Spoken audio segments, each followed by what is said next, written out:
Started with sisterly smiles and even a moment of affection, though perhaps its fleeting nature was a sign of things to come. Two women, both left-wing and both Muslim, each hoping to be MP, came to make their pitch to the Bradford Muslim Women's Council. For the last few years, this constituency has been hotly contested by colourful personalities. Politics here is visceral. And such is the appetite for campaigns in Bradford West, the event was fully booked. After a clamour to get in, security guards forced the doors closed. But they'd soon have to open them again, with Labour's Naz Shah insisting the Conservative candidate in the audience should also be invited onto the stage. But I will not partake in anything that is discriminatory on a religious ground or the grounds of gender. And let me be clear, we have 4 hustings. Having defended his right, she stormed out. I will not partake.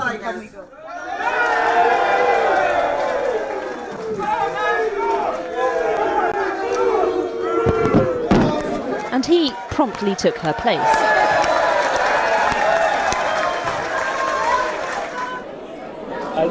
It's never a dull moment with the Carlisle business. No. The show went on with independent candidate Salma Yaqub.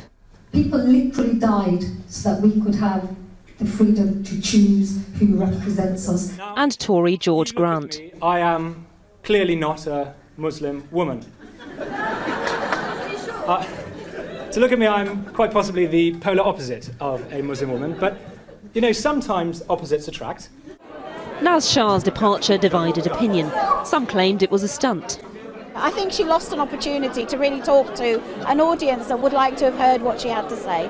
Which is the principle. She stood on that principle that it should be representative. It was very unexpected in many ways, but I think that this area demonstrates the amount of commitment and passion people have towards local politics. Bradford has always come to expect the unexpected. In a 2012 by-election, George Galloway's Respect Party sensationally won in what he described as a rejection of mainstream parties. This represents the Bradford Spring. Labour's Naz Shah won back Bradford West in 2015. Now she's fighting to keep the seat. We caught up with her the morning after the night before. Why did you walk out? Are you afraid of debate? Absolutely not. I've got 4 hustings lined up and I'm really looking forward to being able to present the Labour manifesto to the voters of Bradford West, and I will do that in an open and fair democratic way, and that's the difference. I'm not prepared to partake in an event which was discriminatory.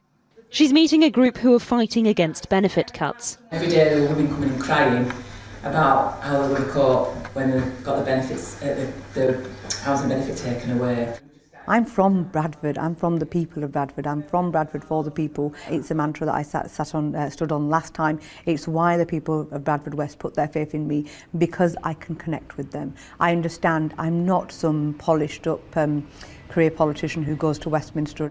Her opponent says Bradford needs someone independent, not tied to a party machine. Every politician fights for Duchess. 1 second.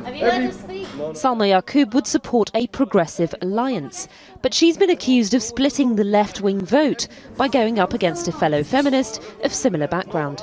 We don't make a big issue when 2 white guys go up against each other, and that itself for me is a bit of a concern. I'm here to put myself forward as a representative of all the constituents, not just Muslims or women. We're not seeing an anti-austerity drive here. I haven't seen Naz Shah campaigning on those issues, and I actually believe in a lot of what Corbyn stands for. I mean, you say you support Jeremy Corbyn, yeah, but Jeremy Corbyn is endorsing Naz Shah, the Labour candidate. Well, of course, you know, that's the Labour Party. I will be somebody with integrity, somebody who has a track record on these issues, fighting against austerity. No, we really need, you know, everyone's support. Meanwhile, Conservative George Grant thinks he might now be in with a chance. Can we talk about last night, first of all? You created quite a scene, didn't you? Inadvertently, I created a scene, I suppose. But why did you turn up to an event when you weren't invited? No, I was invited. So I objected to the principle that a Muslim women's gathering should only be for Muslim women candidates. If people in Bradford need to ask themselves, who is going to be best placed to represent them to a Conservative government, have the ear of the Prime Minister. The Lib Dems say Bradford needs more economic support. We are the only party that is committed to giving the people of Bradford and the people of the whole country an actual say on what the outcome of the Brexit negotiations are. Voters here have proven they're not bound to party colours before. Could Bradford West politically realign? You didn't frankly have the balls to put country before party.